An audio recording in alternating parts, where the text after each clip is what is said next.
اللہ سے راز و نیاز کی باتیں، جو باتیں بندہ کسی سے نہیں کر سکتا وہ اپنے رب سے ڈائریکٹ کرتا ہے، اپنے دل کے سارے دکھڑے اپنے رب کی دہلیز پہ رکھتا ہے اور اپنی ساری ضرورتیں مالک کی چوکھٹ پہ رکھ دیتا ہے، اور اس سے مانگتے ہوئے بندے کو شرم نہیں آتی، حیا نہیں آتا، بلکہ اس سے مانگتے ہوئے فخر محسوس ہو رہا ہوتا ہے کہ میں اپنے رب سے مانگ رہا ہوں۔ کسی اور سے مانگیں تو جھجک لگتی ہے، لیکن مالک سے مانگیں تو اپنائیت کا احساس ہوتا ہے کہ میں اس سے مانگ رہا ہوں، اس لیے کہ وہ ہمارا رب لگتا ہے، ہمارا اس سے ربط کتنا گہرا ہے۔ مسجد نبوی کا ایک کونا تھا اور ایک بندہ وہاں بیٹھ کے دعا مانگ رہا تھا۔ اس کے دعا کے لفظوں پہ غور کیجئے، اے اللہ میں تجھ سے اس لیے مانگتا ہوں کہ تو میرا اللہ ہے، تیرے علاوہ میرا ہے بھی تو کوئی نہیں۔ تو یہ وہ دعا مانگ رہا تھا اور مسجد نبوی کے کونے میں بیٹھا تھا۔ حضور نے دیکھا تو ایک صحابی سے کہا، وہ جو دعا مانگ رہا ہے اس کو جا کے بتا دو تمہاری دعا قبول ہو گئی ہے۔ وہ مانگ اس ڈھب سے رہا ہے۔ تو یہ دعا اپنے رب سے نیاز ہے، دعا خود عبادت ہے۔ جب تمہاری ضرورتوں کا کفیل وہ ہے تو پھر اس سے نہیں مانگیں گے تو کس سے مانگیں گے؟ اور جب اس سے بندہ مانگتا ہے تو پھر وہ مانگنے والے کی لاج بھی رکھتا ہے۔ ان ربکم حیی کریم یستحیی من عبدہ اذا رفع یدہ ان یردہما صفرا۔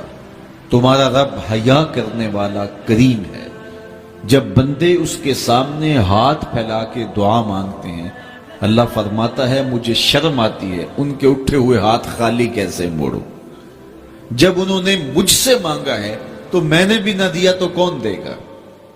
میں ایک سادی سی بات کرتا ہوں، اتنے لوگ جتنے لوگ یہاں بیٹھے ہیں اگر کسی دنیا دار کے ڈیرے پہ چلے جائیں اور اس سے کوئی چیز طلب کریں اور وہ دینے کی استطاعت رکھتا ہو تو وہ کیا خالی لٹائے گا؟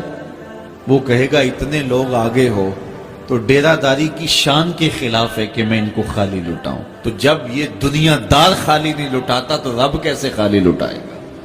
جب بندے اس کی دہلیز پہ چل کے آ جائیں تو وہ بندوں کی ضرورتوں کا کفیل ہے اور ان کے ہر درد کو جانتا ہے اور ان کی ضرورتوں کو پورا کرتا ہے۔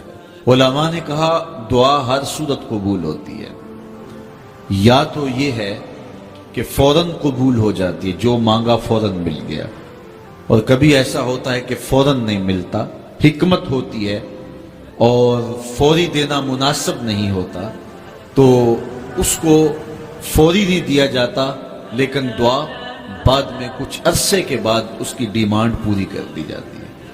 اور کبھی ایسا ہوتا ہے نہ فوری دیا جاتا ہے نہ بدیر دیا جاتا ہے، اس دعا کو ذخیرہ کر لیا جاتا ہے اور حشر کے دن اس کا بدلہ دیا جائے گا۔